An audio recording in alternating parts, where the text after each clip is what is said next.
25 meals showed up on poor kids' dinner tables in the 1970s that rich kids never saw, never tasted, and definitely never understood. Edge with 1/4 cup of breadcrumbs, mixed with 1 tablespoon of melted butter. These weren't the TV dinners advertised on Saturday morning cartoons. These weren't the casseroles from Good Housekeeping magazine.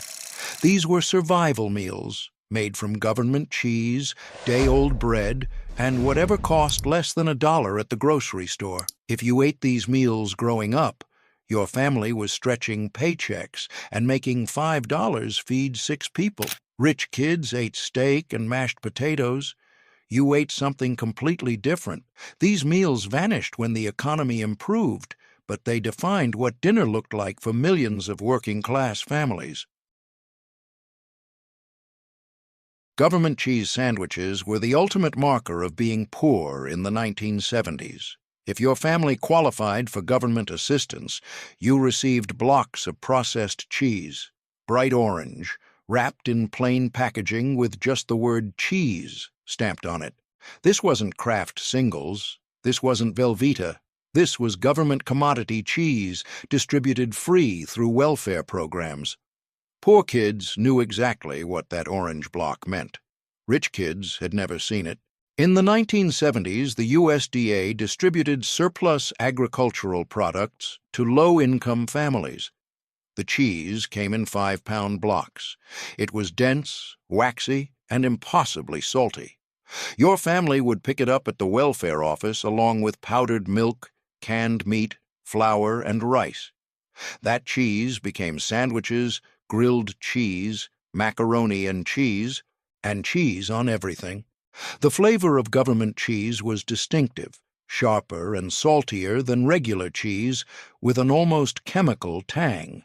When you grilled it between 2 slices of white bread with margarine, something magical happened. The cheese melted completely, becoming stretchy and gooey. The bread crisped up golden brown. The sandwich was hot, greasy, and incredibly satisfying despite being born from poverty. Rich kids were eating fancy cheeses like Swiss and cheddar. They had cheese boards at parties. They'd never understand standing in line at the welfare office to pick up your monthly cheese allotment. They'd never understand that orange block being the only cheese your family had for an entire month. They'd never understand the mixture of shame and relief when you brought that cheese home. Shame because it marked you as poor, relief because at least you had something to eat. Government cheese sandwiches disappeared when the distribution program changed in the 1990s. The blocks were replaced with food stamps and vouchers. Today, most people under 40 have never tasted government cheese. But for poor kids in the 1970s, that bright orange block was a monthly reality that rich kids would never understand. For dinner, multiple times a week. Beans and cornbread wasn't a side dish for poor families. It was the entire dinner, eaten multiple times a week when there was no money for meat. Rich kids ate beans and cornbread alongside fried chicken and mashed potatoes. Poor kids ate beans and cornbread as the whole meal. Period. A pot of pinto beans cost about 50 cents and fed a family of 6 for 2 days. That's what poverty looked like. In the 1970s, working-class families, especially in the South and rural areas, ate beans multiple times a week out of necessity, not choice. You'd soak dried beans overnight, then simmer them for hours with a ham hock, bacon ends, or just bacon grease if that's all you had. The beans would cook low and slow until they were creamy and the broth thickened. Meanwhile, cornbread baked in a cast-iron skillet, cornmeal, flour, buttermilk, and lard, creating a golden, crispy crust. The meal was simple: a bowl of beans with their broth, a square of hot cornbread, maybe a slice of raw onion on the side. You'd crumble the cornbread into the beans and eat it with a spoon. That was dinner, not a side dish, not part of a larger meal. The entire dinner. Rich kids had no idea what it was like to eat beans and cornbread for dinner on Monday, Wednesday, Friday, and Sunday. They didn't know what it felt like to be sick of beans, to beg your mom for something, anything else, only to be told there wasn't money until payday. They didn't understand the silence at the dinner table when everyone was tired of eating the same thing, but grateful there was something to eat at all. Fried bologna sandwiches were the poor kids' hamburger. Rich kids ate actual hamburgers, ground beef patties on buns with lettuce, tomato, cheese, and condiments. Poor kids ate bologna, the cheapest lunch meat available, fried in a pan and slapped between 2 slices of white bread. A pound of bologna cost about $1. A pound of ground beef cost $3. The choice was clear. In the 1970s, bologna was a staple in every poor household.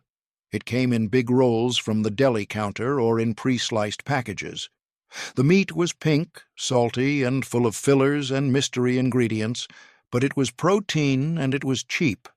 Frying transformed boring cold bologna into something actually good. You'd cut thick slices, fry them in a hot pan with no oil, the bologna had enough fat, and watch the edges curl up and get crispy and caramelized. The technique was specific. You'd make small cuts around the edges of each slice to keep it from curling into a bowl shape, though some families liked it curled so you could fill the center with mustard. The bologna would sizzle and brown, releasing its fat into the pan. After a few minutes on each side, it was done.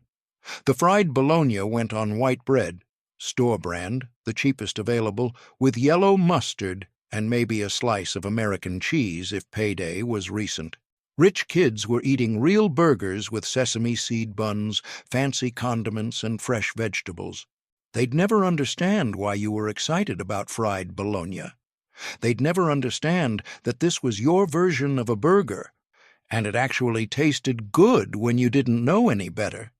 They'd look at fried bologna and think it was gross.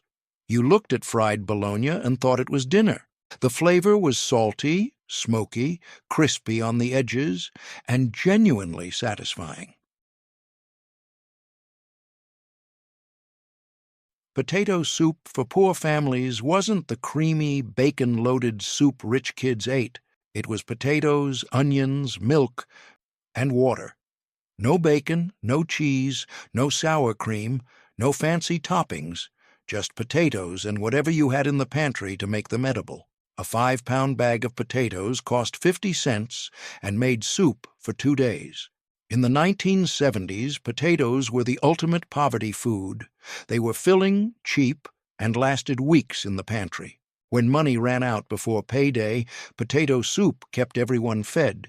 You'd peel and dice half a bag of potatoes, boil them in salted water with diced onions until tender, then mash some of them in the pot to thicken the soup. Add milk, powdered milk if you were really broke, and butter if you had it, salt and pepper. That was potato soup. Rich kids ate potato soup with crispy bacon bits, shredded cheddar, sour cream dollops, and fresh chives on top. They ate it as a starter before their actual dinner. Poor kids ate potato soup as the entire meal, with bread for dipping if bread was available. No toppings, no garnishes, just soup and hunger. The flavor was mild and starchy. The potatoes provided substance.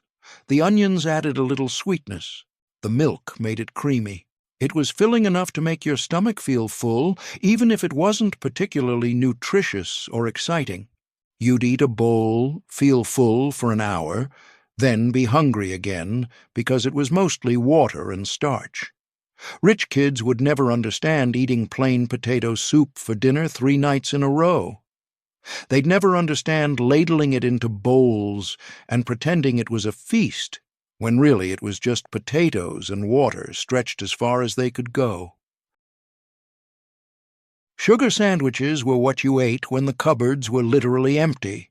2 slices of white bread, margarine, not butter, margarine was cheaper, and white sugar sprinkled on top. That was it. Rich kids had snacks like cookies, chips, fruit, and candy.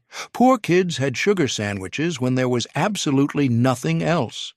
In the 1970s, sugar sandwiches were a last resort. When the paycheck was still 3 days away and the refrigerator was empty, there was usually still bread, margarine, and sugar. You'd make a sugar sandwich. Spread margarine on bread, sprinkle sugar generously over it, fold it or make it into a sandwich. The sugar would stick to the margarine and create a grainy, sweet coating. You'd eat it fast before the margarine melted and made the bread soggy. The flavor was exactly what you'd expect: sweet, greasy, and simple. The bread was bland and squishy. The margarine was oily and slightly chemical tasting, because margarine in the 1970s tasted nothing like butter. The sugar was just sugar, sweet and grainy. It provided quick energy from pure carbohydrates and sugar, but zero nutrition. Rich kids had no concept of sugar sandwiches. They had Oreos, Chips Ahoy, homemade chocolate chip cookies, ice cream, and candy. No sauce, no meat. Spaghetti for poor kids wasn't spaghetti with meat. Sauce, meatballs, and garlic bread like rich kids ate. It was plain spaghetti with butter and Parmesan cheese from the green can. No sauce, no meat, no vegetables, just pasta, butter, and that grainy, shelf-stable Parmesan that tasted like salty sawdust but was better than nothing. In the 1970s, a pound of spaghetti cost about 35 cents. Butter was a pantry staple. The Parmesan in the green can, the kind that didn't need refrigeration, cost about $1 and lasted for months. This meal cost about 50 cents total and fed 6 people. When money was tight, spaghetti with butter was dinner multiple times a week. The preparation was as basic as cooking gets. Boil water, add spaghetti, cook until tender, drain, return to pot. Add 2 or 3 tablespoons of butter and toss until every strand was coated. Serve in bowls. Pass around the green can of Parmesan. Everyone would shake cheese over their pasta until it was covered in a layer of grainy, salty powder. That was dinner. Rich kids ate spaghetti with homemade meat sauce that simmered for hours. They had meatballs, Italian sausage, fresh Parmesan cheese grated from a block, garlic bread slathered with real butter, and salad on the side. Their spaghetti dinner was an event. Your spaghetti dinner was survival. The flavor of butter and Parmesan spaghetti was plain but filling. The butter made it rich and slightly creamy. The Parmesan added salt and a sharp, tangy flavor that almost made up for the lack of sauce. Some families added garlic powder or black pepper to make it less boring. Others added frozen peas if they had them, but the basic version was just pasta, butter, and cheese. Rich kids would never understand eating this for dinner 3 or 4 times a week. They'd never understand getting excited when there was enough money to buy a jar of ragu sauce. Fried Spam and eggs was breakfast, lunch, or dinner depending on how broke your family was. Spam, canned pork shoulder and ham, was cheap, lasted forever in the pantry, and didn't need refrigeration until you opened it. Rich kids ate bacon and eggs with toast and orange juice. Poor kids ate Spam and eggs with white bread and water. In the 1970s, a can of Spam cost about 70 cents. A dozen eggs cost 50 cents. Spam and eggs could feed a family of 4 for about $1.50 total. The Spam was sliced thick, fried in a pan until the edges curled up and got crispy. Then eggs were cracked into the same pan and fried in the Spam grease. No butter needed, no oil needed. Spam had enough fat to fry itself and the eggs. The flavor of fried Spam was intensely salty, smoky, and porky. Frying caramelized the outside and added a sweet depth that balanced the overwhelming saltiness. The eggs fried in Spam grease tasted richer than eggs fried in butter. The pork fat gave them a savory depth. You'd serve it on white bread to soak up the grease and runny egg yolks. Rich kids had no concept of Spam. They ate real bacon, thick cut, applewood smoked, cooked perfectly crispy. They had fresh orange juice, buttered toast, maybe a side of fruit. Their breakfast was balanced and nutritious.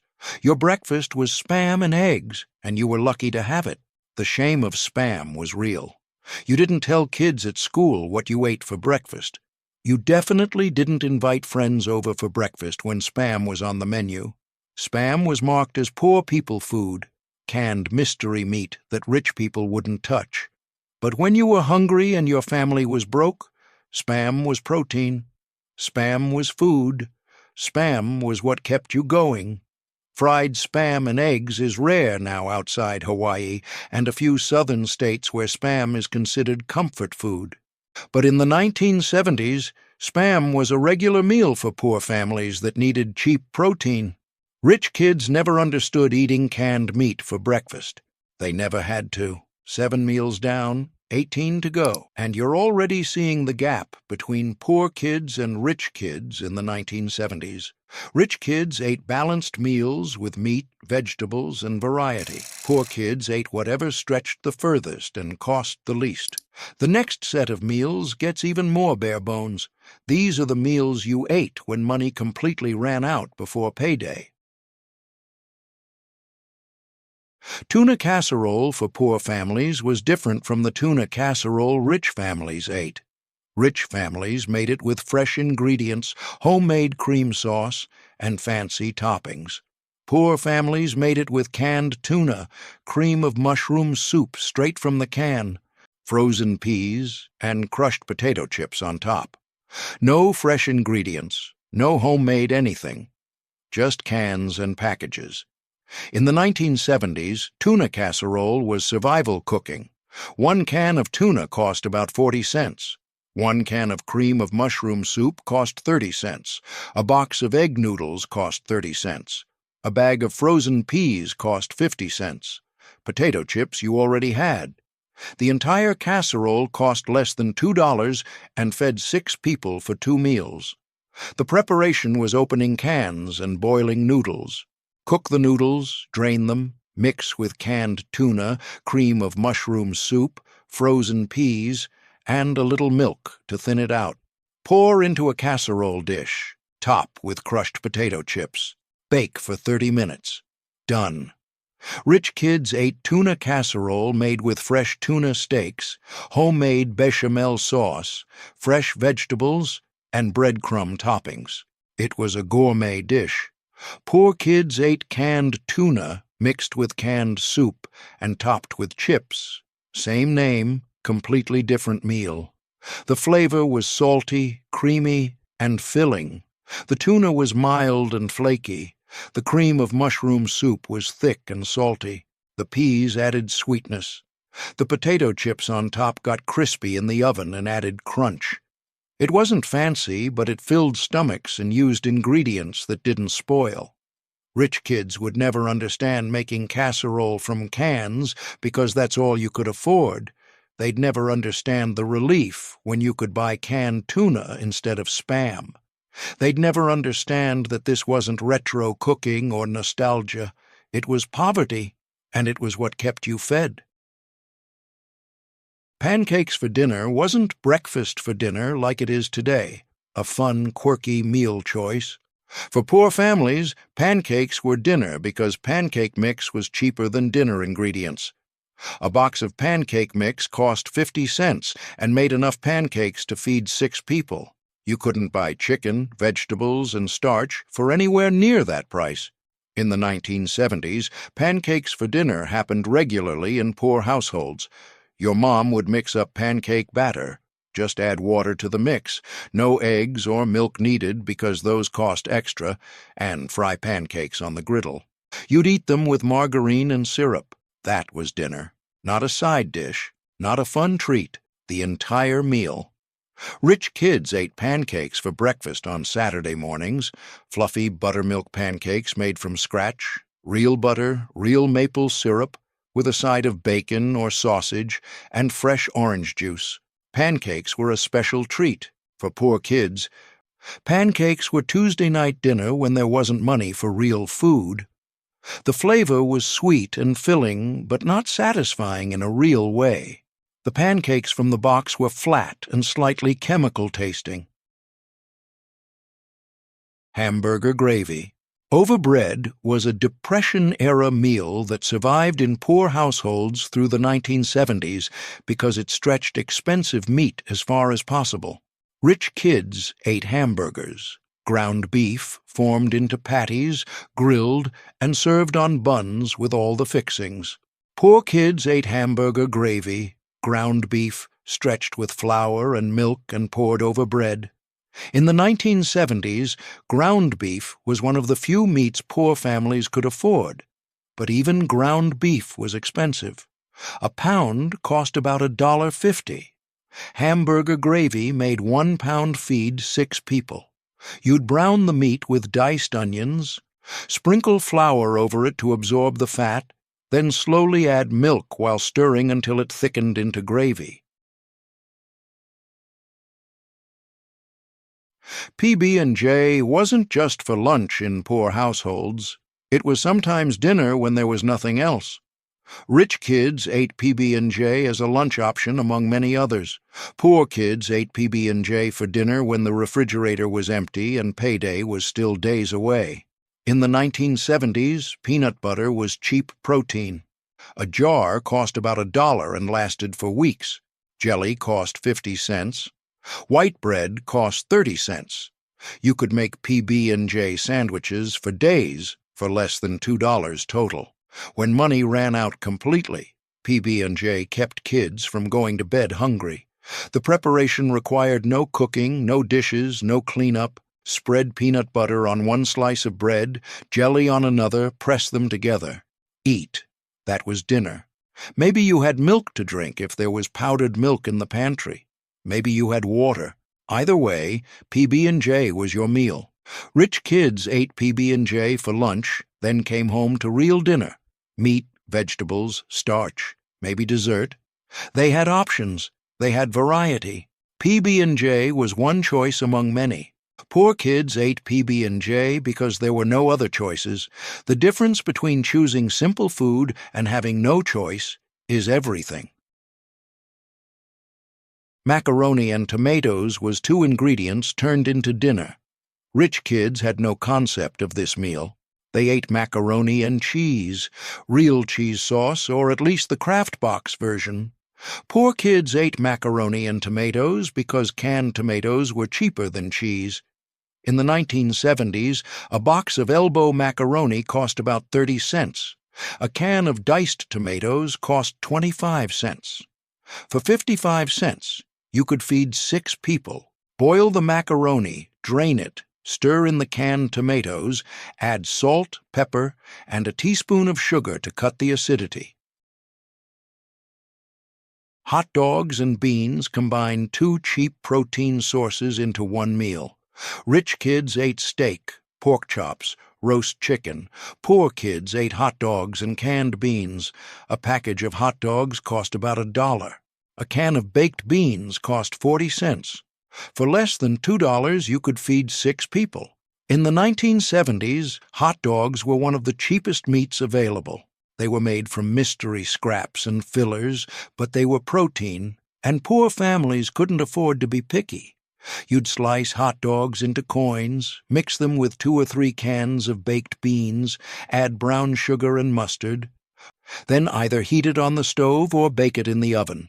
The preparation was simple. Open cans, slice hot dogs, mix everything together, heat until bubbly. 10 minutes and dinner was ready. Rich kids had no concept of hot dogs as a dinner protein. For them, hot dogs were cookout food or baseball game food, a fun treat. Grilled cheese for poor kids was different from grilled cheese for rich kids. Rich kids had grilled cheese made with real butter and good cheese, cheddar, Swiss, or fancy combinations. Poor kids had grilled cheese made with margarine and the cheapest American cheese singles from the store brand. In the 1970s, margarine cost about half what butter cost. Margarine was what poor families bought. American cheese singles, the individually wrapped kind, were the cheapest cheese available. You'd spread margarine on both sides of white bread, add a cheese single in the middle, and grill it in a pan. The preparation was quick and easy. Heat a pan, add the sandwich, grill until golden, flip, grill the other side. 5 minutes from start to finish. Rich kids ate grilled cheese made with sourdough bread, multiple cheese varieties, maybe tomato or bacon added, grilled in real butter until perfectly golden and crispy. Their grilled cheese was gourmet. Poor kids ate white bread, margarine, and one slice of cheap American cheese. Same name, completely different sandwich. The flavor was plain but satisfying. The margarine made the bread golden and crispy. Though it didn't have the rich flavor of butter, the cheese melted into a gooey layer, but tasted processed and artificial. It was hot, filling, and comforting in its simplicity. Rich kids would never understand the difference between butter and margarine, between real cheese and processed cheese food product. They'd never understand that grilled cheese was a treat in your house because cheese, any cheese, meant there was money for groceries. They never had to choose between margarine grilled cheese and no grilled cheese. Fried potatoes and onions wasn't a side dish for poor families. It was the entire dinner. Rich kids ate potatoes alongside meat and vegetables. Poor kids ate potatoes and onions as the whole meal because that's all there was. In the 1970s, potatoes were the ultimate poverty food. A 5-pound bag cost about 50 cents and lasted for days. Onions were cheap. Oil or bacon grease you already had. For less than $1, you could make dinner for 6 people. The preparation took time. Peel and slice several potatoes thin. Slice an onion thin. Heat oil or bacon grease in a large skillet. Fry the potatoes and onions together, stirring occasionally until the potatoes were golden and crispy and the onions were caramelized. It took about 30 minutes. Rich kids had no concept of potatoes as a complete meal. They ate baked potatoes with steak, mashed potatoes with roast chicken, French fries with burgers. Potatoes were always a side dish. Poor kids ate fried potatoes and onions as dinner, with bread to soak up the grease if bread was available. The flavor was simple but satisfying. Crispy potatoes, sweet caramelized onions, salt and pepper. That was it. No meat, no other vegetables, no variety, just potatoes and onions fried until they were edible and filling. Rich kids would never understand eating this for dinner 4 nights a week. They'd never understand the silence at the table when everyone was tired of potatoes but grateful there was something to eat. Cornmeal mush was Depression-era poverty food that survived in working-class households through the 1970s. Rich kids had never heard of it. Poor kids ate it when there was absolutely nothing else. Cornmeal cooked in water or milk until it thickened into porridge, served hot with butter and sugar, or sliced cold and fried. In the 1970s, cornmeal was one of the cheapest foods available. A bag cost about 40 cents and made multiple meals. Cornmeal mush was what you made when the cupboards were empty and payday was still days away. Bring water or milk to a boil, slowly whisk in cornmeal, stir constantly for 20 minutes until it thickened into a thick porridge. Serve hot with butter and sugar or pour it into a loaf pan. Refrigerate until firm, slice and fry in butter. The flavor was bland and grainy. The cornmeal had a slightly sweet corn taste but was otherwise flavorless. Butter and sugar made it edible as a sweet dish. Fried cornmeal mush was crispy on the outside and tender inside, similar to polenta, but nobody called it polenta in the 1970s because that sounded fancy, and this was poverty food. Rich kids ate cream of wheat or oatmeal for breakfast. Smooth, creamy, served with brown sugar and milk. Poor kids ate cornmeal mush because cornmeal was cheaper than oatmeal and cheaper than cream of wheat. Rich kids had variety in their breakfast options. Poor kids had cornmeal mush and were grateful for it. The shame of cornmeal mush was real. You didn't invite friends over when cornmeal mush was on the menu. You didn't tell kids at school what you ate for breakfast. Cornmeal mush was marked as depression food, old people food, poor people food. Rich kids would look at it and think it was animal feed. Poor kids ate it and were grateful there was something to fill their stomachs. Egg sandwiches were dinner when eggs were cheaper than meat. Rich kids ate fried eggs for breakfast alongside bacon, toast, and orange juice. Poor kids ate egg sandwiches for dinner because a dozen eggs cost 50 cents, and that was the only protein the family could afford. In the 1970s, eggs were one of the cheapest protein sources available, cheaper than meat, cheaper than cheese, cheaper than almost anything. When money was tight, egg sandwiches became dinner. Fry an egg in a little oil or margarine, put it between 2 slices of white bread. Add salt and pepper. That was dinner. Maybe you had ketchup to put on it. Maybe you didn't. The preparation took 5 minutes. Fry the egg, put it on bread, eat. No sides, no vegetables, no fruit. Just an egg sandwich and water to drink. Rich kids never ate egg sandwiches for dinner. Eggs were breakfast food. Dinner was real food. Meat, vegetables, starch. The idea of eating a fried egg on bread for dinner would have seemed bizarre to them. Poor kids ate egg sandwiches for dinner and understood it was better than going to bed hungry. The flavor was simple. The egg was rich and slightly greasy from whatever fat it was fried in. The yolk would run when you bit into it, soaking into the white bread. Salt and pepper added the only seasoning. Ketchup, if you had it, added sweetness and tang. It was filling for about an hour, then you'd be hungry again because one egg doesn't provide much substance. Rich kids would never understand eating egg sandwiches for dinner 3 nights in a row. Rice and gravy was a Southern poverty staple. Rich kids had never heard of it. Poor kids in the South ate it multiple times a week. White rice with gravy made from flour, water, or milk, and bacon grease. That was the entire meal. No meat, no vegetables, just rice and gravy. In the 1970s, rice was incredibly cheap. A pound cost about 20 cents and made multiple meals. Gravy was made from bacon grease that would otherwise be thrown away. For less than 50 cents, you could make dinner for 6 people. Cook white rice according to package directions. Make gravy by heating bacon grease, whisking in flour until it formed a paste, then slowly adding water or milk until it thickened. Pour gravy over rice. The preparation was simple but required saving bacon grease. Poor families saved bacon grease in a can by the stove. Every time bacon was cooked, which wasn't often because bacon was expensive, the grease was saved for making gravy. That bacon grease was precious. It provided flavor when there was no money for actual bacon. Rich kids ate rice as a side dish alongside meat and vegetables. They had rice pilaf, fried rice with vegetables and eggs, rice with butter and herbs. Rice was one component of a complete meal. Poor kids ate plain white rice with bacon grease gravy as the entire meal. The rice was filling. The gravy made it edible. The flavor was savory and slightly greasy. The bacon grease added smoky pork flavor to the gravy. The rice absorbed the gravy and became flavorful. Salt and pepper were the only seasonings.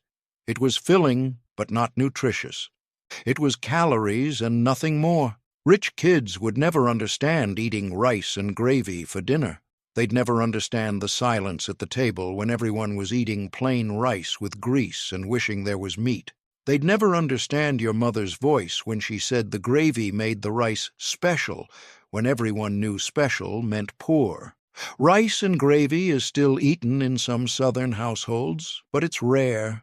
In the 1970s, it was regular dinner for poor Southern families. It represents making do with almost nothing and being grateful for it. Ketchup sandwiches were rock bottom. When the cupboards were completely empty except for bread and condiments, you made ketchup sandwiches. 2 slices of white bread, ketchup spread thick between them. That was it. Rich kids would never understand this meal because it wasn't a meal. It was desperation. In the 1970s, ketchup sandwiches happened when money had completely run out and payday was still days away. The bread was probably getting stale, the ketchup was probably running low, but it was something to put in your stomach, something to stop the hunger for a little while. The preparation was simple. Spread ketchup on bread, make a sandwich, eat quickly before you think too hard about what you're eating. Some families added mayonnaise to make it seem more substantial. Some added pickle relish if they had it. Mostly it was just ketchup. The flavor was sweet, tangy, and sad. Ketchup is designed to enhance other foods, not to be the main ingredient. A ketchup sandwich tasted like failure. It tasted like poverty. It tasted like the 3 days before payday when there was nothing left. Rich kids never ate ketchup sandwiches. They couldn't conceive of it. If you told them you ate a ketchup sandwich, they'd think you were joking or exaggerating. They'd never understand that sometimes there was literally nothing else. They'd never understand the shame of being hungry enough to eat bread and ketchup and call it a meal. Ketchup sandwiches weren't regular meals even for poor families. They were emergency measures, but they happened. Kids who grew up poor in the 1970s remember ketchup sandwiches. Canned ravioli wasn't a quick lunch for poor kids. It was dinner, eaten cold from the can when there was no electricity or gas to heat it. Rich kids ate homemade ravioli or fresh pasta from Italian restaurants. Poor kids ate Chef Boyardee straight from the can when the utilities were shut off. In the 1970s, canned ravioli cost about 60 cents per can. One can was supposed to serve 2 people, but in poor families, one can had to feed 3 or 4. You'd open the can and eat it with a spoon. If you were lucky, you could heat it on the stove. If the gas or electric was shut off for non-payment, you ate it cold. The preparation was opening a can. That was it.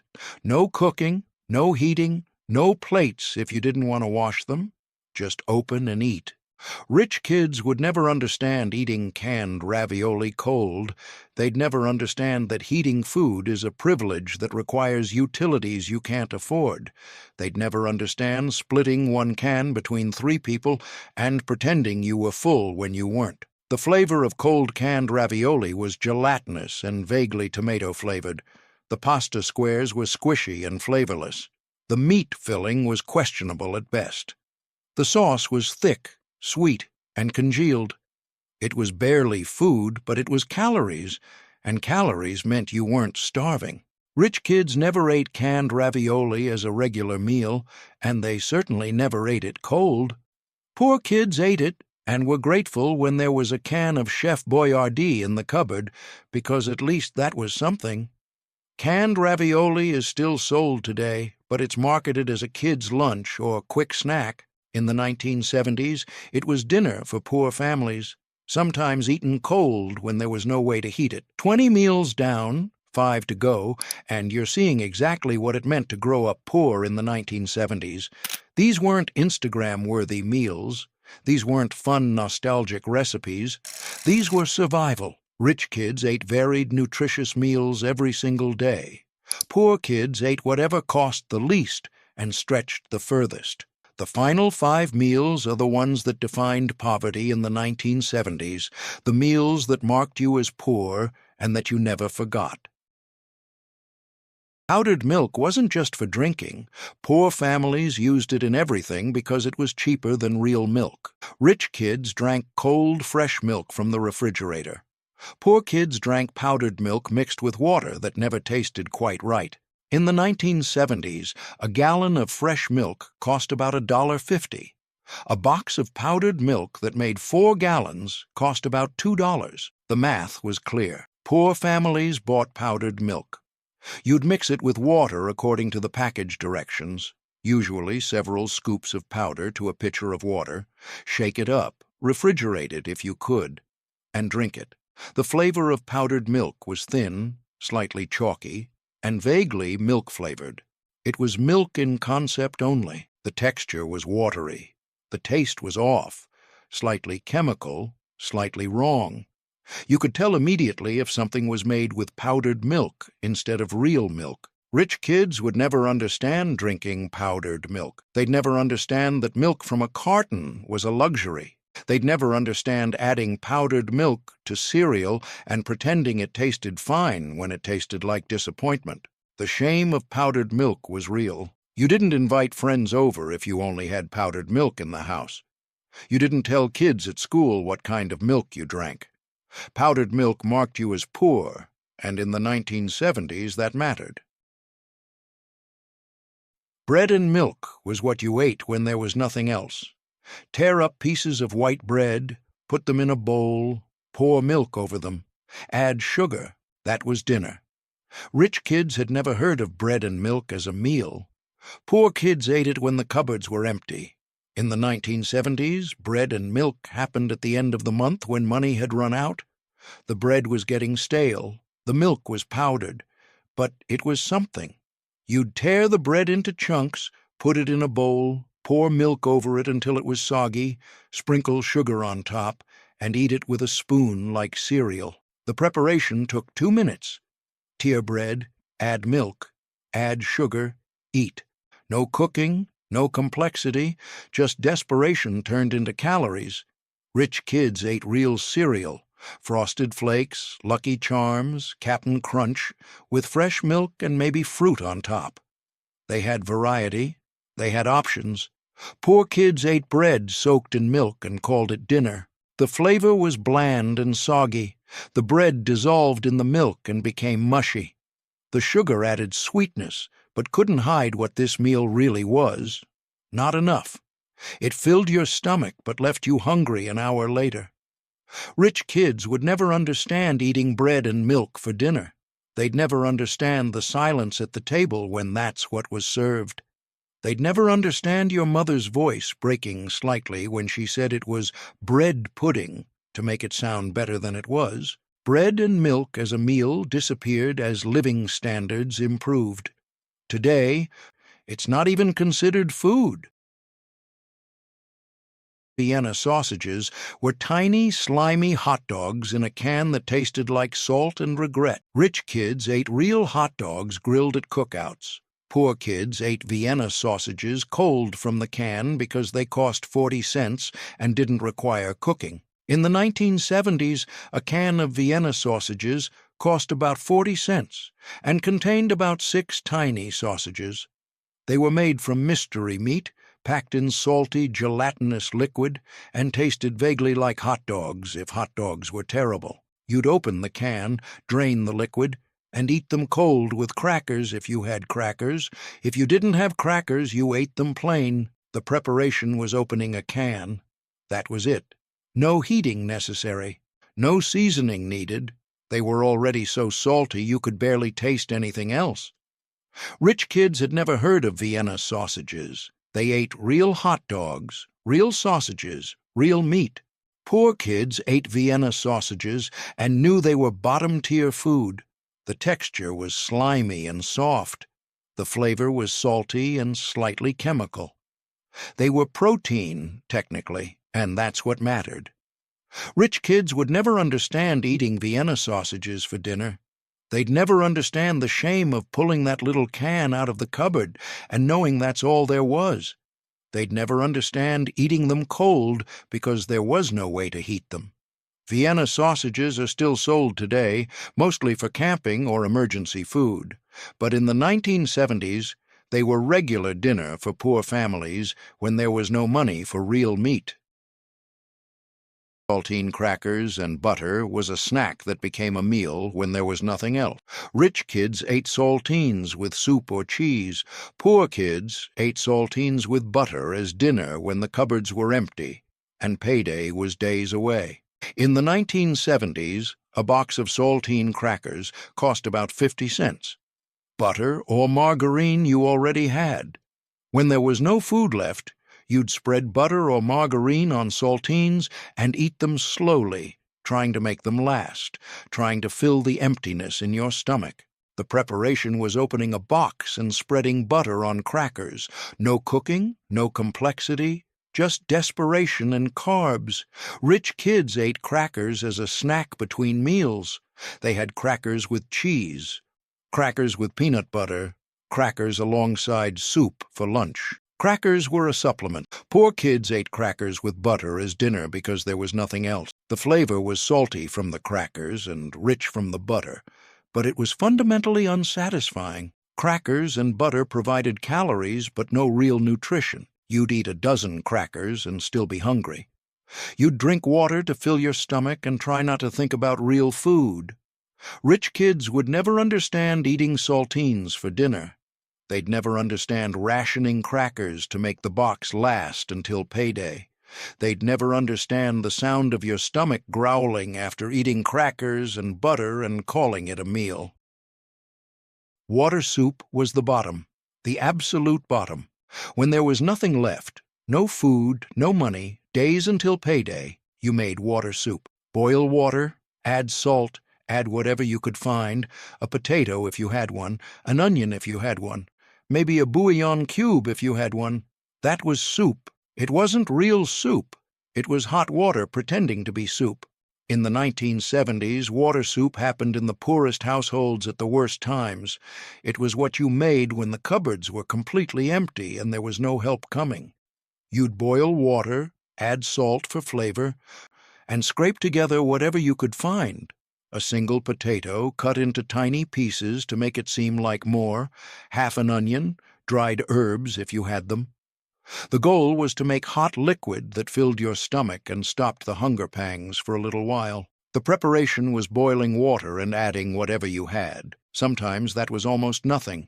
The soup was mostly water with a few floating pieces of potato or onion. It was warm. That was the best thing you could say about it. 25 meals. Every single one marks the difference between poor kids and rich kids in the 1970s. Rich kids ate varied, nutritious meals without thinking about cost. Poor kids ate whatever stretched furthest and cost least, and they were grateful for it even when it was barely food. These meals weren't nostalgia. They weren't retro cooking. They were survival. They were making $5 feed 6 people. They were eating government cheese and powdered milk and Spam because that's all there was. Rich kids never understood what it was like to eat the same poverty meal 4 nights in a row. They never understood drinking powdered milk and pretending it tasted fine. They never understood being hungry an hour after dinner because dinner was just bread and ketchup. The gap between rich kids and poor kids in the 1970s wasn't just about money. It was about food, dignity, and the daily reality of making do with almost nothing while watching others have everything. If you ate these meals growing up, you know exactly what poverty looked like in the 1970s. You know what it meant to stretch a dollar until it screamed.